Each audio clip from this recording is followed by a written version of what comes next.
I'm Robert Cardoza, and you're watching On the Street. This is the intersection of business and politics. My guest today is Fran Cannon from Fran Cannon Teaching. He has been in the industry many, many years. He has done seminars for the United States Navy, for Hughes, for General Dynamics. The list just goes on and on and on. Very knowledgeable. He has an MBA and he has a CAM. Basically, he's got a master's degree in business and he's got a master's degree in contract negotiations. Fran, we're back at it. Let's talk about some relationships that build your business. Okay, well, the most important thing is the relationships in the business. And there's two kinds we're talking about, really. We're talking, the supplier relationship is important, but we're going to talk about the other two, and that's the relationship to your team and the relationship to your customer. Because if you don't have a great relationship with your team, they're probably not going to build a great relationship with your customer. They're going to do by example. If you treat them in a very harsh, negative, cast-aside way, that's kind of going to be the attitude on the team. There's going to be a conversation that's going on outside of your earshot that you're not even going to hear, but your customer's going to hear it. Yeah.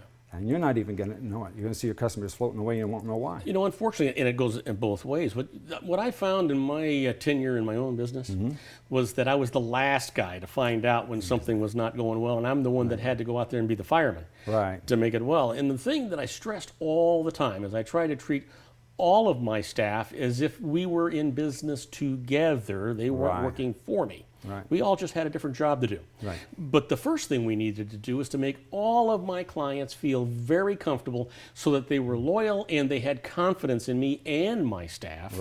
And that was what the important thing is. Once in a while you had a hiccup, once in a while you had to fire a client. That's just the way it is.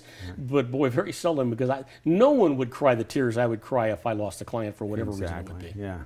Yeah, hanging on to your client base, it takes so much effort to get hold of a good client and then to have them come back and work with you over and over again. And you have to realize that most clients, like most of us in life, we're a little lazy. Once we've done the homework to finally line up with a good supplier of our goods or products or services that we need, we don't want to go back and have to redo that if we don't have to. We have to get like really angry with somebody. So your team, if you lose a client, it's a good time to go back and say, what's happening with the team?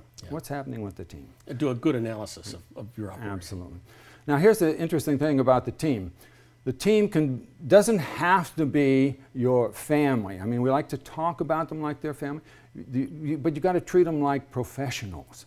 Good people who are doing a good job, and the number one thing they want to know is that you're going to help them with the education they need for their job.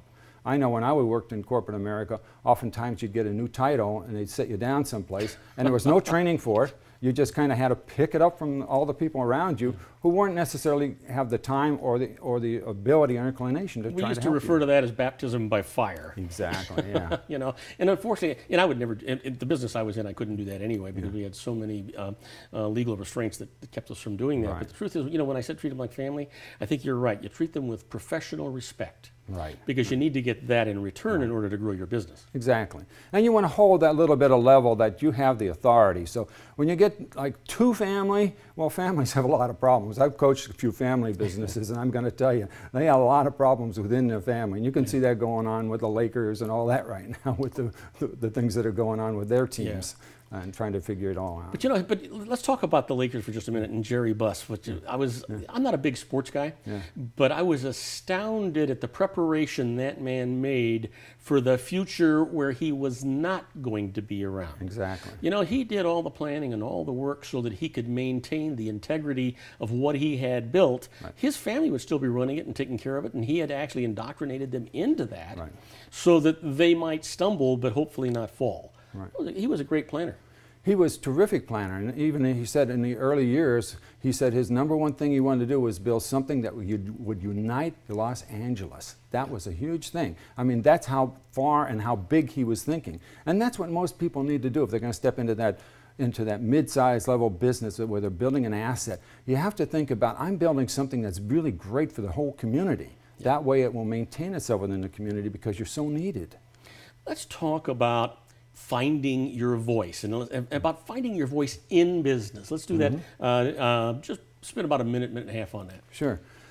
Well, I still teach some workshops on how to find your voice. And basically what that means is your personal power within. So many of us grow up in negative situations that we eventually get to the point that we really don't speak up. We let other people make decisions for us. When we don't make a decision, we made a decision to let somebody else make the decision. So you're always making the decision, we just don't realize it.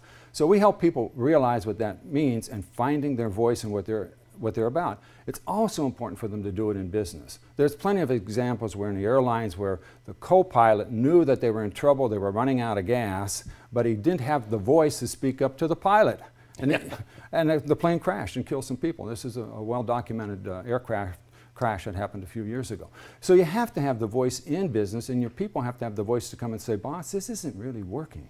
The antithesis of that is the Hudson River landing, where the pilot and the co-pilot didn't have a chance to talk to each other. They both were professionals and knew what they had to do without speaking. Exactly. Interestingly enough, my wife happens to know Sully very well because really? she flew with him for the airline. So it's an interesting story to watch how one person with a great view and knowing what things are about was able to control that situation. Yeah, you know what? The more I hear about him, the more I see him, the more respect I have for him.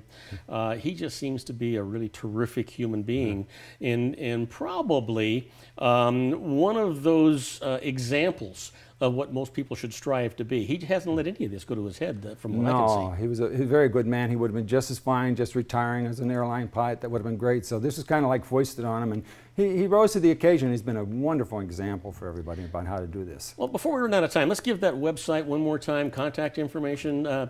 Spend some time on kicking yourself. Oh, all right, thank you. Well, I am a business coach, so I'm willing to offer people a free hour of coaching, and they can get that by contacting me at my email address, which is just, again, my name, fran@francannon.com, fran@francannon.com. And my phone number is 619-665-8150. You know, that's terrific, Fran. I want to thank you so much for visiting with me. I hope I can have you back again. You're a very interesting man.